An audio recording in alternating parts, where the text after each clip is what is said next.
வணக்கம் நண்பர்களே, நான் ராகவேந்திர ஆரா. இது ஆரா அப்டேட்ஸ். திமுக காங்கிரஸ் கூட்டணி எந்த அளவுக்கு இருக்கிறது என்பதற்கு காங்கிரஸ் கட்சியின் மேலிட பொறுப்பாளர் திரு கிரீஷ் சோடங்கர் அவர்கள் இன்று மார்ச் 1ஆம் தேதி டெல்லியில் அளித்த பேட்டி மிக முக்கியமான ஒரு ஆதாரமாக இருக்கிறது. அதாவது நேற்று பிப்ரவரி 28ஆம் தேதி திமுக தலைமை அலுவலகத்தில் காங்கிரஸ் கட்சி சார்பில் முதல் முறையாக கூட்டணி பேச்சுவார்த்தை நடைபெற்றது. அதாவது நவம்பர் மாதமே காங்கிரஸ் சார்பில் திமுக உடன் பேசுவதற்கு பேச்சுவார்த்தை குழு அமைக்கப்பட்டாலும் கூட நவம்பர், டிசம்பர், ஜனவரி, பிப்ரவரி என கிட்டத்தட்ட 4 மாதங்கள் முடிந்து பிப்ரவரி 28ஆம் தேதி என்றுதான் திமுக அமைத்த குழுவோடு காங்கிரஸ் கட்சி முதல் முறையாக பேச்சுவார்த்தை நடத்தியது. அந்த கூட்டத்துக்கு அப்புறம் காலை ஒரு 11:30 மணி வாக்கிலே அந்த பேச்சுவார்த்தை ஆரம்பித்தது. 1 மணி நேரம் 12:30 மணிக்கு அந்த கூட்டம் முடிவுற்றது. வெளியே வந்த காங்கிரஸ் மாநில தலைவர் செல்வ பெருந்தகையும் கிரீஷ் சோடங்கரும் நாங்கள் எங்களுடைய எண்ணங்களை சொன்னோம், அவர்கள் அவர்களுடைய எண்ணங்களை சொன்னார்கள். இந்த பேச்சுவார்த்தை அடுத்த கட்டமாக இது ஹைகமாண்டுடைய ஆலோசனைப்படி அடுத்த கட்டம் நாங்கள் பேசுவோம் என்று சொன்னார்கள். உடனடியாக கிரீஷ் சோடங்கர் அங்கிருந்து அறிவாலயத்திலிருந்து நேரடியாக சென்னை விமான நிலையம் சென்று அங்கிருந்து டெல்லி புறப்பட்டார்.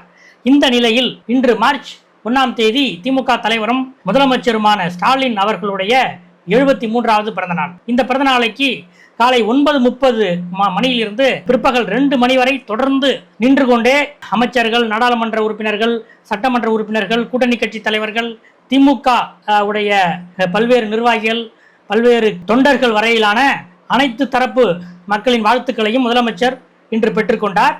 அந்த அடிப்படையில் இன்று காலை காங்கிரஸ் மாநில தலைவர் செல்வ பெருந்தகை அவர்களும் நேரடியாக சென்று முதலமைச்சருக்கு வாழ்த்து தெரிவித்தார். அவரோடு காங்கிரஸ் மாநில நிர்வாகிகள் சொர்ணா சேதுராமன் உள்ளிட்டோரும், காங்கிரஸ் சட்டமன்ற உறுப்பினர்கள் ஊர்வசி அமிர்தராஜ் மற்றும் எஸ் டி ராமச்சந்திரன் ஆகியோரும் கூட செல்வ பெருந்தகை அவர்களோடு சென்று முதலமைச்சரை இன்று வாழ்த்தினார்கள். வாழ்த்தும் போது முதலமைச்சர் மாநில தலைவர் செல்வ பெருந்தகை அவர்களிடம் சில வார்த்தைகளை பேசினார், சில வார்த்தைகளை விசாரித்தார். எப்படி இருக்கு, என்ன சொல்றாங்கன்றெல்லாம் விசாரித்தார். அந்த நிலையில் இன்று மாலை டெல்லியிலே ராகுல் காந்தியையும் அகில இந்திய காங்கிரஸ் கட்சி தலைவர் மல்லிகார்ஜுன கார்கேவையும் சந்தித்துவிட்டு ஏஎன்ஐ செய்தி நிறுவனத்தை அழைத்து கிரீஷ் சோடங்கர் ஒரு பேட்டி கொடுத்திருக்கிறார். அந்த பேட்டி தான் திமுக காங்கிரஸ் கூட்டணி கிட்டத்தட்ட உடையும் நிலைக்கு சென்று விட்டதை மீண்டும் எடுத்துக்காட்டுவதாக அமைந்திருக்கிறது. அதாவது பிப்ரவரி 28ஆம் தேதி பேச்சுவார்த்தை, அதிகாரப்பூர்வ பேச்சுவார்த்தைக்கு முன்பாக சிஐடி காலனியில் திமுக துணை பொதுச் செயலாளர் எம்பி கனிமொழியை கிரீஷ் சோடங்கர் சந்தித்தார். அப்போது அண்ணன் உங்களை காங்கிரசுக்கு ஏற்கனவே போட்டியிட்ட 25 இடங்கள் தான் என்று சொல்லியிருக்கிறார்.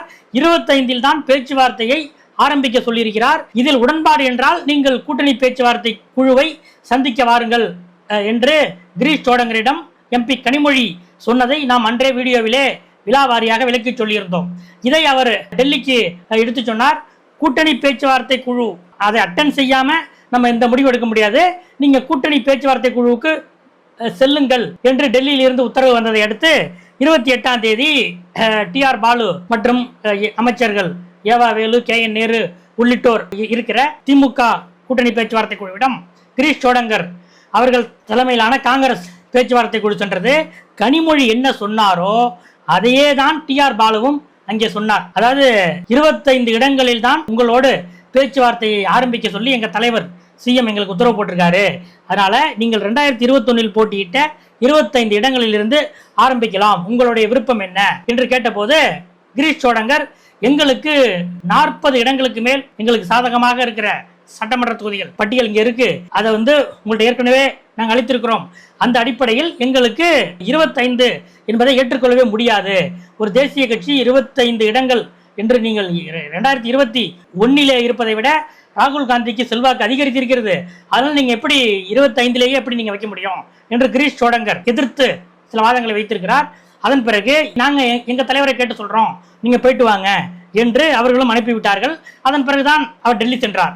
இந்த நிலையில் தான் இந்த பேச்சுவார்த்தை குழுவில் என்ன நடந்தது என்பதை ராகுல் காந்தியிடமும் கார்கேவிடமும் எடுத்து பேசிய கிரீஷ் சோடங்கர் அதற்கு பிறகு இன்று மார்ச் 1ஆம் தேதி முதலமைச்சர் ஸ்டாலினுடைய பிறந்தநாள் அன்று டெல்லியில் அளித்த பேட்டியில் அந்த குழுவில் என்ன நடந்தது என்பதை அப்படியே போட்டு உடைத்து விட்டார். எங்களை 25 சட்டமன்ற தொகுதிகள் என்றுதான் திமுக எங்களுக்கு ஆஃபர் செய்கிறது, 25இலிருந்து தான் அவர்கள் ஆரம்பிக்கிறார்கள், எங்களுக்கு அதில் உடன்பாடு இல்லை, நாங்கள் தமிழ்நாட்டில் ஒரு ராஜ்யசபா உறுப்பினரை எங்கள் சொந்த பலத்தில் வெற்றி பெற செய்யும் அளவுக்கு எங்களுக்கு சட்டமன்ற உறுப்பினர்கள் வேண்டும் என்று ஒரு விஷயத்தை இன்றைக்கு கிரீஷ் சோடங்கர் சொல்லியிருக்கிறார்.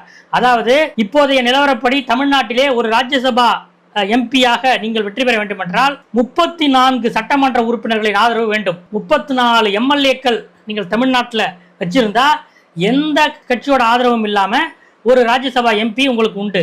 அதைத்தான் 34 எம்எல்ஏக்கள் எங்களுக்கு வேண்டும். அப்படி என்றால் 34 எம்எல்ஏக்கள் நாங்கள் வெற்றி பெற வேண்டும் என்றால் ஒரு 40 இடங்களிலாவது நிற்க வேண்டும் என்ற அந்த அடிப்படையில் தான் இன்றைக்கு கிரீஷ் சோடங்கர் இந்த கருத்தை ஏஎன்ஐ செய்தி நிறுவனத்திடம் சொல்லியிருக்கிறார்.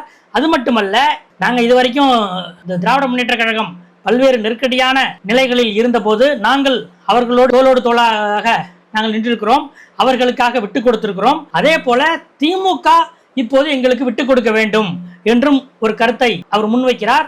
அது மட்டுமல்ல, இன்னொரு விஷயத்தையும் அவர் சொல்கிறார். தமிழக வெற்றி கழகம் என்பது ஒரு புதிய கட்சி, அதற்கு இளைஞர்கள் மத்தியில் ஒரு எழுச்சி இருக்கிறது என்பதையும் நாம் பார்க்க முடிகிறது என்று அது பற்றியும் ஒரு அப்டேட்டை கிரீஷ் சோடங்கர் இந்த பேட்டியிலும் அவர் சொல்லியிருக்கிறார்.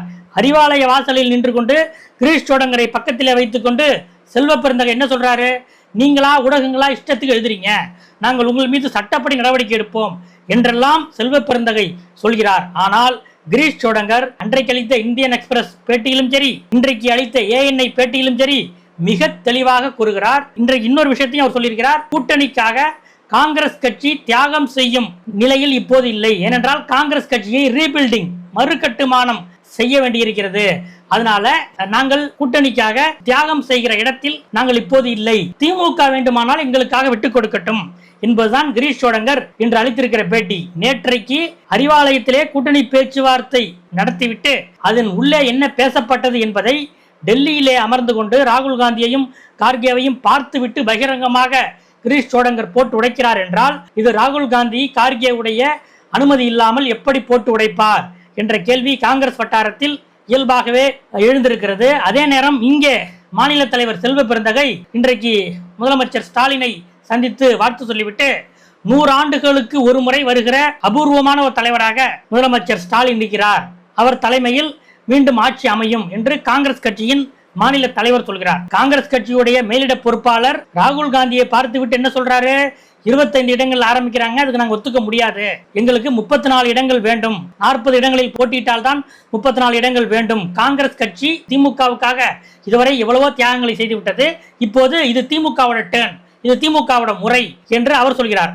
ஆனால் இங்கே செல்வ பெருந்தகையோ 100 ஆண்டுகளுக்கு ஒரு முறை வருகிற அபூர்வமான தலைவர் தான் மு.க. ஸ்டாலின் என்று இப்படி சொல்கிறார்.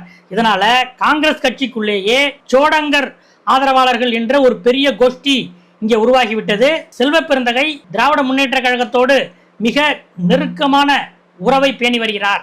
இந்த நிலையில் இது கூட்டணி மாற்றம் மட்டும்தானா அல்லது தமிழ்நாடு காங்கிரஸ் மாநில தலைவர் பதவிக்கும் சேர்த்து மாற்றம் வருமா என்ற கேள்வி இயல்பாக எழுந்திருக்கிறது. இன்றைக்கு முதலமைச்சர் ஸ்டாலினை சந்தித்து பிறந்தநாள் வாழ்த்து சொன்ன திமுக அமைச்சர்கள், மாவட்ட செயலாளர்கள் இவர்கள் எல்லாம் அறிவாலயத்தில் ஆங்காங்கே நின்று உரையாடும் போது காங்கிரஸ் இருந்தால் இருந்துவிட்டு போகட்டும், இல்லை என்றால் மிகவும் நல்லது என்ற வாக்கியங்களைத்தான் அவர்களுடைய உரையாடல்களில் நாம் கேட்க முடிந்தது. இதுதான் திராவிட முன்னேற்ற கழக கூட்டணியில் இப்போதைய நிலைமை. சோடங்கர் அவர்களுடைய பேட்டியை வைத்து பார்த்தால் 2ஆம் கட்ட பேச்சுவார்த்தை திமுகவுக்கும் காங்கிரசுக்கும் நடக்குமா நடக்காதா என்பதே ஒரு கேள்விக்குறியாக உள்ளது. அடுத்தடுத்த அப்டேட்டுகளோடு உங்களை அடுத்த வீடியோவில் சந்திக்கிறேன். நன்றி.